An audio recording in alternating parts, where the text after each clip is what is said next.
Welcome to the second part of the working capital and current asset management. Uh, in this session, we are going to discuss the inventory management. We're going to look at different techniques and some international concerns here. We're going to explain the credit selection process when discussing the account receivables and the quantitative procedure for evaluating changes in credit standards.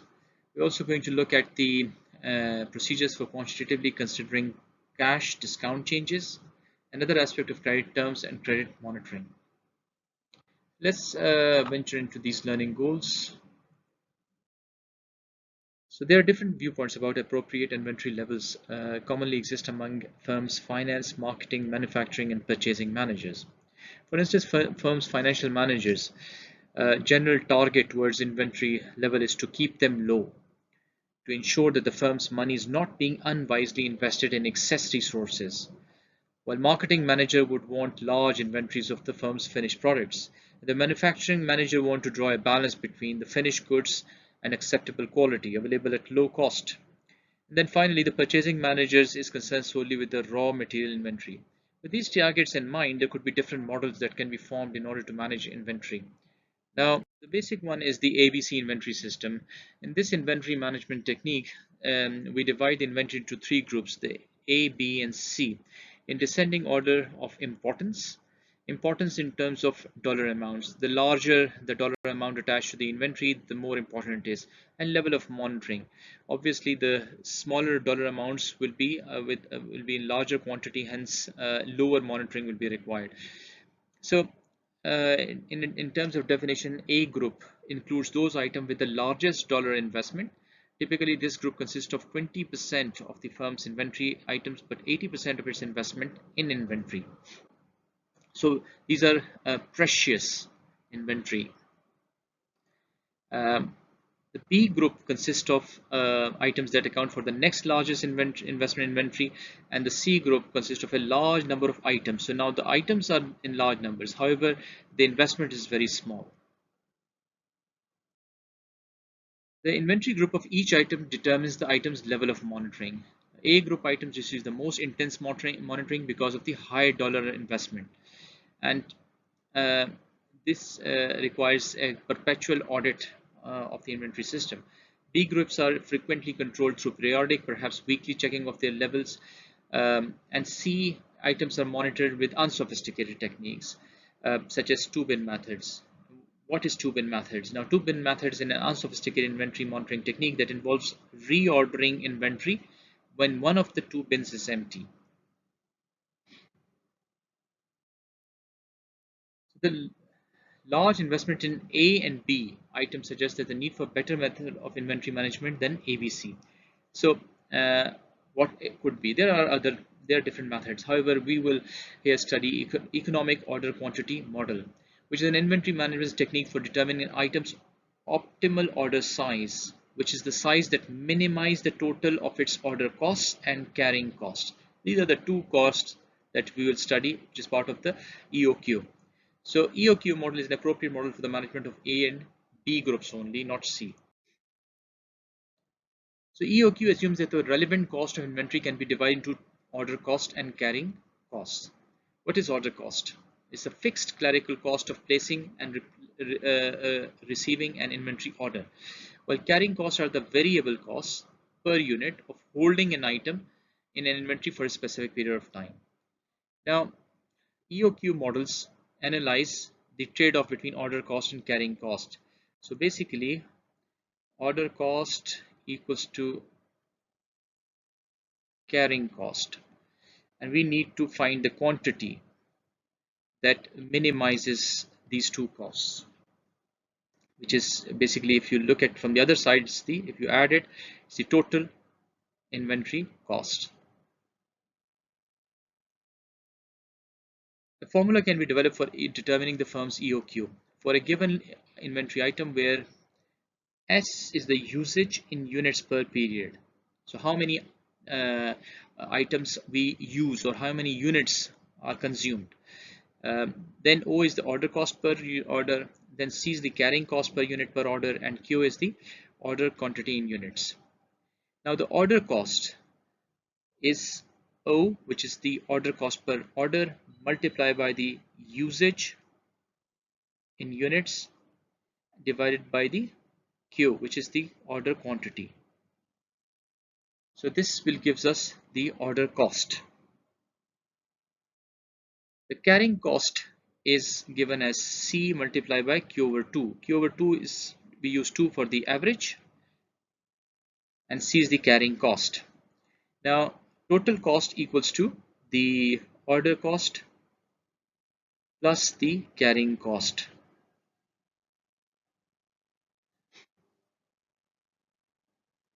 Now because the EOQ is defined as the order quantity Q, that is minimizes the total cost function, we must solve the total cost function for the EOQ. So basically it is as such, let me do it here. So we have the O into S over Q multiplied by equals to C multiplied by Q over 2. So these are the order cost, this is the carrying cost. So if we multiply Q from both sides, so we'll get this will cancel out, and so we'll have O S equals to C Q square divided by 2. Now if we rearrange it, it will be Q square equals to O into S into 2 divided by C. And if we remove this square, we'll have Q equals to the square root of O into S into 2C. So this is the quantity. This is how we are going to calculate the quantity. Let's look at and the reorder point. The reorder point is the point at which the reorder is at which to reorder inventory. So as the inventory is used, obviously it has to be reordered, and it is days of lead time multiplied by daily usage. So there is always a lag also in this. So because lead times and usage rates are not precise, most firms hold safety stocks, which is an extra inventory that is held to prevent stockouts of important items. Let's look at an example. MC, a producer of lunchware, has an A group inventory item that is vital to the production process. This item costs 1500 and MC uses. So it's basically the S 1100 units. So we have this S, and then we have MC wants to determine its optimal order strategy for the item. To calculate the EOQ, we need the following inputs. So order cost per order is 150. This is the O, and we have carrying cost per unit, which is 200, which is C. That gives us 41 units as EOQ.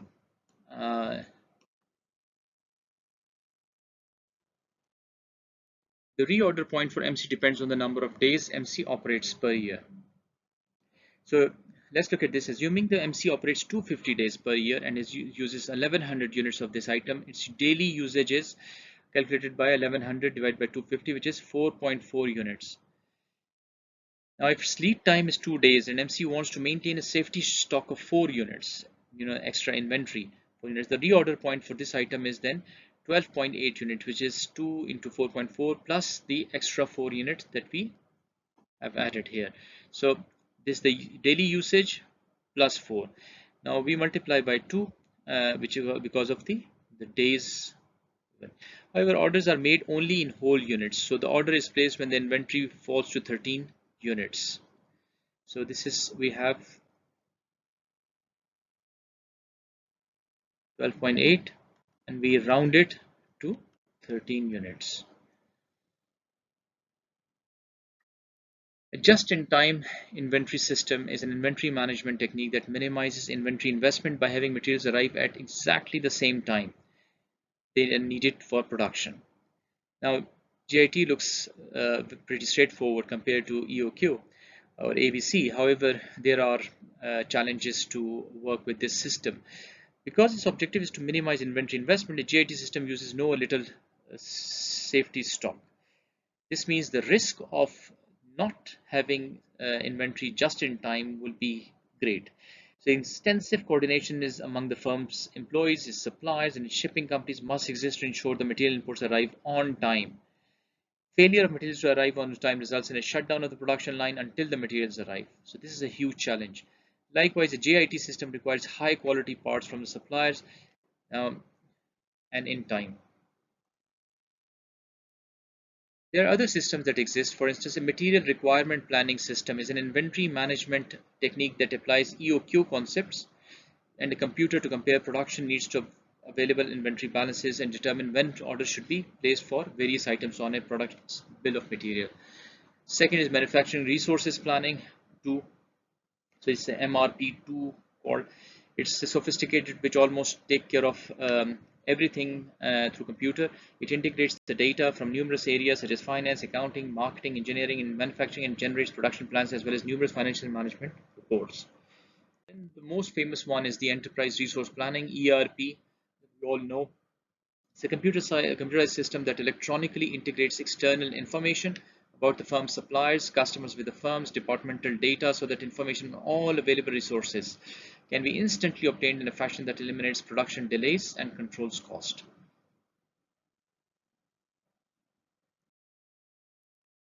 Let's look at now from inventory management to account receivable management. This is the second component of a cash conversion cycle, and it's the average collection period. The average collection period has two parts: the time from the sale until the customer mails the payment. Now the customer don't mail the payment, normally it is electronically transferred.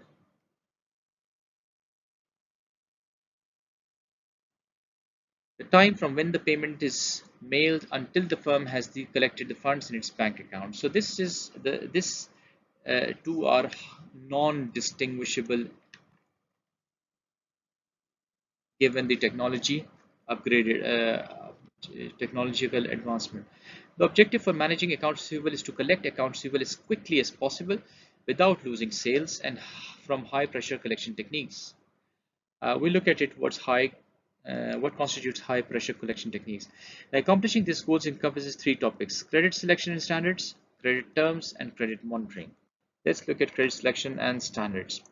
Now, credit standards are a firm's minimum requirements for extending credit to a customer.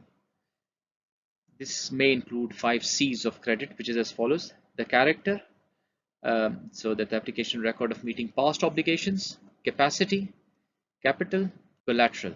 The capacity is the applicant's ability to repay the requested credit. The capital is the applicant's debt relative to equity. Collateral is the amount of asset the applicant has available for use in securing credit. And then finally we have conditions: the current general industry specific economic conditions and any unique conditions surrounding a specific transactions. If these standards are met, they are eligible to having an account receivable. Now, credit scoring. Credit scoring is a credit selection method commonly used with high volume small order credit requests. Relies on a credit score determined by applying statistically derived weights to a credit applicant scores on key financial characteristics. Remember, it is for high volume small dollar, which means there is this automatic process required to deal with this rather than looking at it case by case.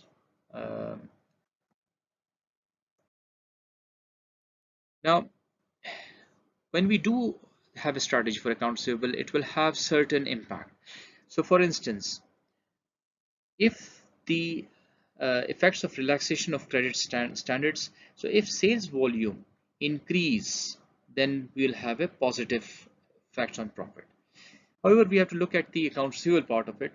So lowering the credit standards can increase the sales volume, which will have positive effects on profit. However, investment in accounts receivable increases, which is not realized as profit. So in accrued system, we may have profit, but in cash-based system, we don't have. Hence, also, we have bad debt expenses, which can increase. The longer the money is tied up in accounts receivable, the less likely it is going to be paid back. So the bad debt expenses also. So now let's look at the accounts receivable management, credit selection and standards. Now let's take an example and go through the entire process. DT is currently selling a product for $10 per unit.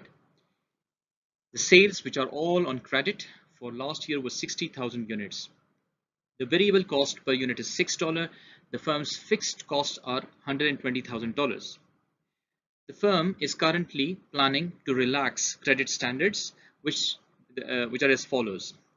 Now, a 5% increase in unit sales will take the total units to 63,000. So basically 5%, existing units are 60,000. So if you multiply it, it will be 3,000 units, additional units that will be made. So adding to the old units, 60,000 will give you 63,000 units. Then an increase in average collection period, which is basically the account receivable. They are stretching the account receivable period from 30 days, which is current level, to 45 days. So they are adding 15 days in collection. This will cause, they estimate, an increase in bad debt expenses from 1% of sales, which is right now, to 2% of sales. Now, the firm's required return on similar equal risk investment, which is the opportunity cost of tying up funds in the account receivable, is 15%. With this data, we need to understand that whether we should, the firm proposed plan should be accepted over and above the current plan. So let's look at in pieces, and then we'll combine all the pieces and look at the entire plan. So first, look at the fixed cost. Fixed costs are sunk costs. So we do not take into account fixed costs in our analysis. They will be there whether we increase the sales or decrease the sales, they will always be there. So the only relevant cost is a variable cost. Now, sales are expected to increase by 5% or 3,000 units. So how much variable cost will be per unit, which is $6. So we have basically the price minus the variable cost. The price is $10. And if we subtract the variable cost, which is $6 per unit, so we will get a $4 contribution to the profit.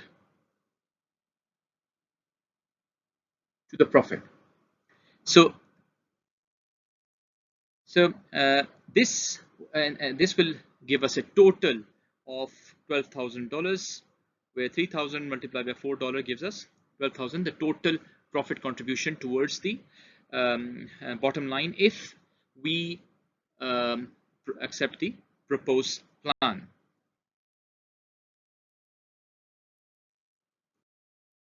Now let's look at the different definitions as well and see how those will work out here with respect to accounts receivable.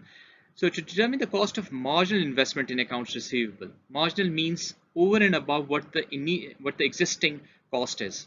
So DT must find the difference between the cost of carrying receivables under the two credit standards, which is current, which is already the firm is using, and the proposed standards, which is 5% increase in sales with 15 days addition to their account receivables collection period, also the increase in the bad debts.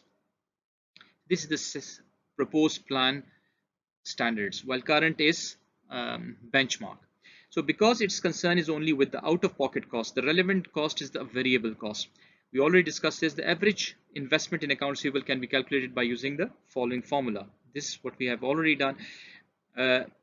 So this is the total variable cost of annual sales divided by turnover of accounts receivable. Turnover of accounts receivable is obviously 365 divided by, it depends on 365 or 360, and it's the average collection period. So it will be either 45, 30 for under the original plan, 30 days, and for the proposed plan, it's 45 days. Turnover of account receivable.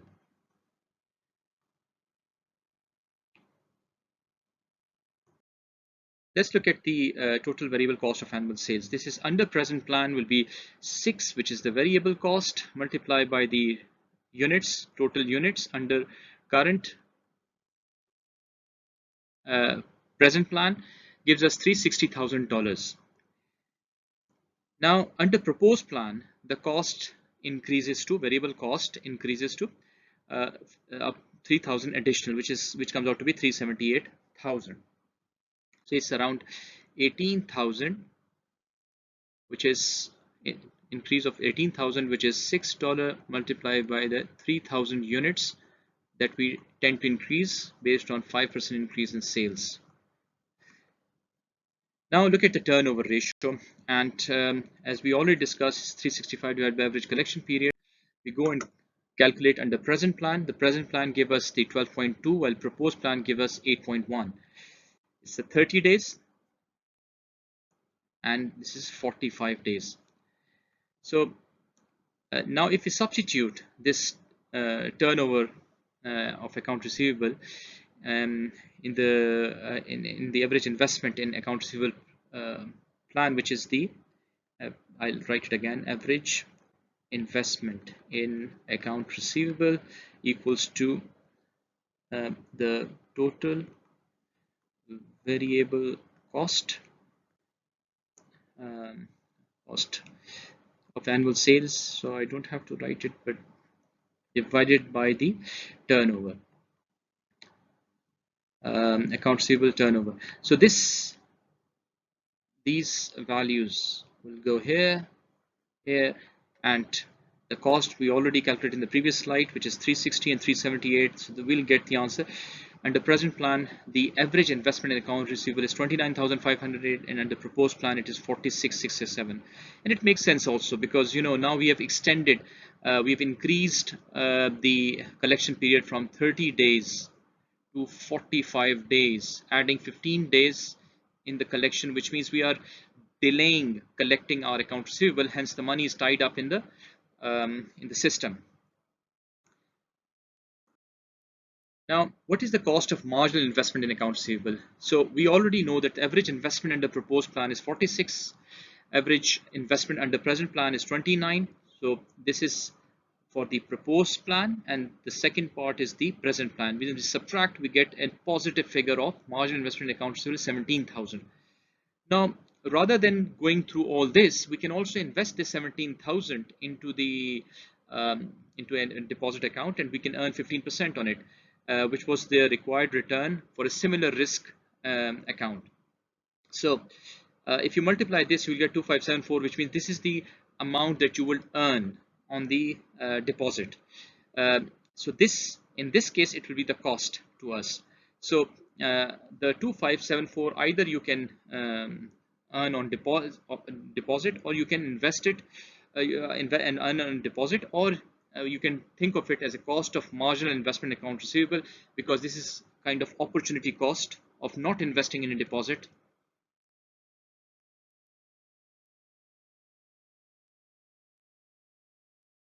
Account in a bank. So finally, we want to calculate the cost of marginal bad debts. Previously, it was under the present plan, it was 1%, and it comes out to be 6,000 of the sales. Now, when the proposed plan, when we increase from 30 days to 45 days, with a 5% increase in sale, which is this 3,000. So this gives us the bad debts of 2%, which is 12,600, almost double than the present plan. So the cost of marginal bad debt is 6,600. After calculating all this, we can look at the bigger picture, how it works out. So let's start from the beginning. We have the additional profit contribution from sales. So this is the fixed cost, this is variable cost, and this is the 5% new sales. This will gives us $12,000. Now we have to calculate the cost of marginal investment in accounts receivable. Already we calculated for the turnover ratios. These are the turnover ratios. So this is for the proposed plan. We have 8.1, which is actually based on the 45 days. So this is 45 days turnover. This is on 30 days. So this will gives us average investment will be 46,667, and this is 29,508.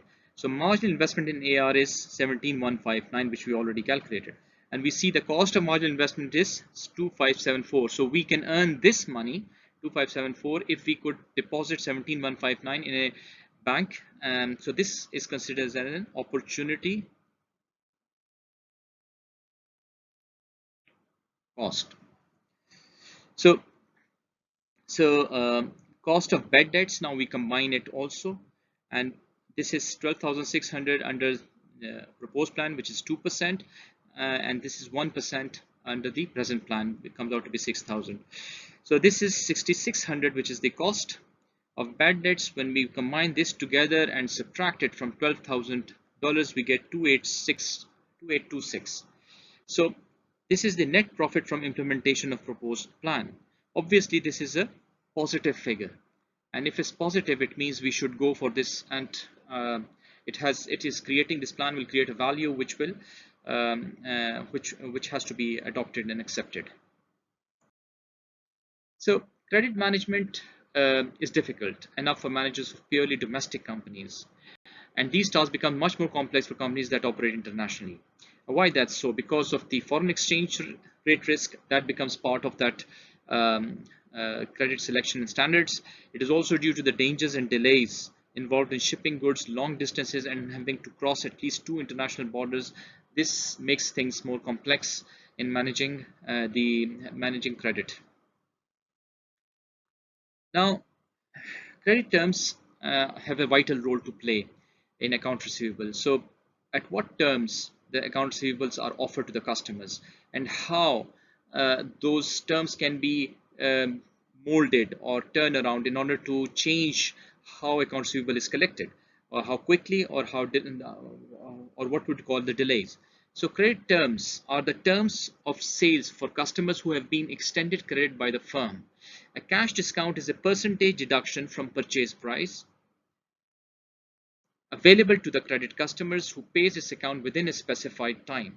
So for example, in terms of 210 net 30 means the customers can take a 2% discount from the invoice amount if the payment is made within 10 days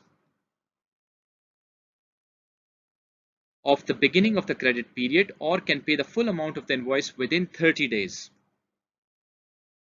So 2% can be availed if paid within 10 days. If not, a full amount will be paid in 30 days.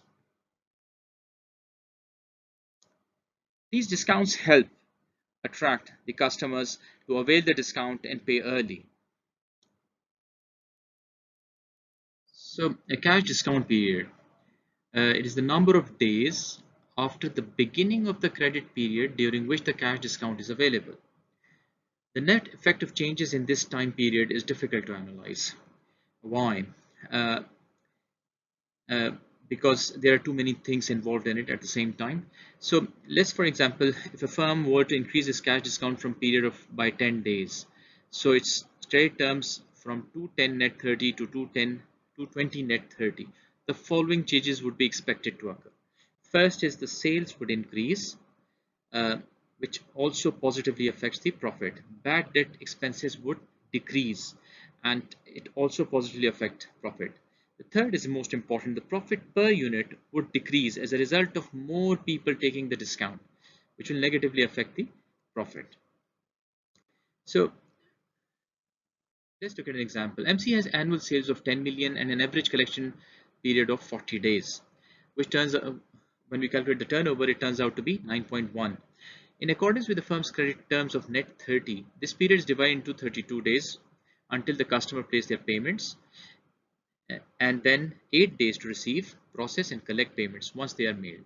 So MC wants to initiate a cash discount by changing its credit terms from net 30 to 210 net 30. So there was no discount before, and now they want to initiate a discount so that the people can or customer can avail the discount, and hence they will make early payments. The firm expects this change to reduce the amount of time until payments are placed in the mail, resulting in an average collection period of 25 days, which will cause the turnover ratio to be 14.6 using account receivable turnover ratio. Now let's look at the complete picture. So we have the variable costs. We'll use variable cost rather than price. It's 1500 for raw material cost and 800 production cost. So total per unit variable cost is $2,300. And the so 3000, we already know that for M want to increase its profit, so variable cost will be 2300, and this 3000 will cause 50 additional units of sales, a total of for a total of $35,000 annual additional profit contribution. Now, cost of marginal investment in account receivable, like previously we did, here we are going to use the present investment. First, we calculate this without the discount, which is 2300 multiplied by 1100 units that are required or used. So this will give us the 278022. So this 9.1 is based on the 40 days collection time period. Average investment with proposed cash discount. Now this proposed cash discount uses 50 additional units compared to this, because we already said that 50 units will be more if discount is offered, and also our 14.6, which is based on the 25 days, and that is given here also in the previous slides. This will gives us reduce our investment in the account receivable by 181. So people or the customer will avail the discount, hence we'll collect the amount faster, so fewer cash will be invested in this proposed plan. So the difference from the present and the proposed plan is 96,858. This 96,858 opportunity cost is if we invest it into a bank account and earn profit on it. This is 14%. It gives us 13,560. Now, if we calculate the cost of cash discount, so we already know that it's 2%. 80% of the customers, the company project that there 80% of customers will avail this discount. Since we have the new number of units are 1150 and per unit price is 3000, will come up to be cost of 55,200. So making this together, what we will have, so we have 35,000 additional profit contribution. We will receive a profit after investing this additional saving from the account receivable investment. We'll get 13,560, and we subtract the cost of cash discount, which is 55,200. We'll get a loss of 6,640, which means that we should not offer the cash discount, because it's not a viable plan. How do we calculate the cost of discount? This is also important. So we can for 210 net 30, basically we are going to calculate the discount in percentage divided by 100 minus discount in percentage, and then it is multiplied by the 365 divided by the in simple it's the 30 minus 10. So this is the 10 and this is 30, which means that the number of days between early payment, this is the number of days between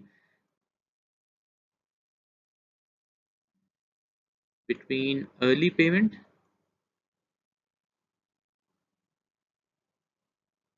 and the normal payment, which will be 30.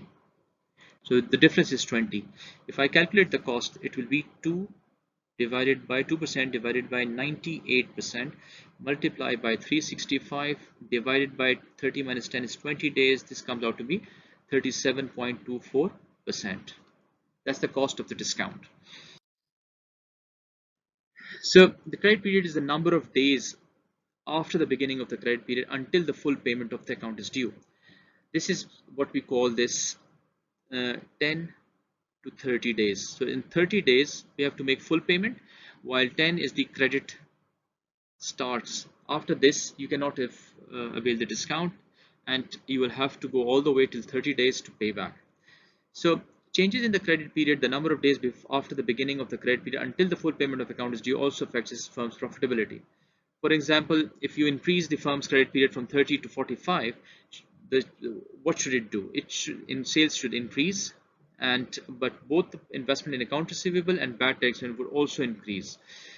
because now for a longer time the cash is in tied up with the customer, hence there is more chances that the bad debt will happen, and both of these will negatively affect the uh, profit. Credit monitoring is the ongoing review of a firm's accounts receivable to determine whether customers are paying according to the stated credit terms.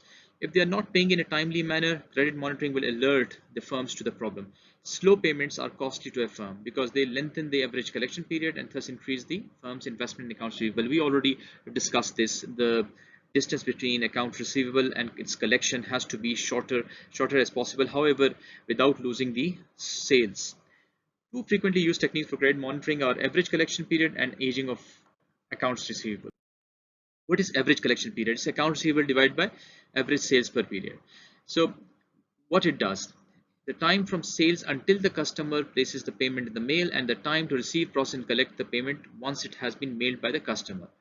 So this include both the times. Assuming a receipt processing collection time is constant, the average collection period tells the firm on average when its customer pay their accounts. The more used technique is the aging schedule. Aging schedule is a credit monitoring technique that breaks down accounts receivable into groups on the basis of their time of origin. It indicates the percentages of the total accounts receivable balance that have been outstanding for specified periods of time. So to gain insight into the firm's relatively lengthy average collection period, DODD prepared the following aging schedule. So the balance that is outstanding between 0 and 30 days is total of 40%. So it's basically 80,000 divided by 200,000, the total. And same is the case with the 36,000, which is 18%, and 52%, which is 26%.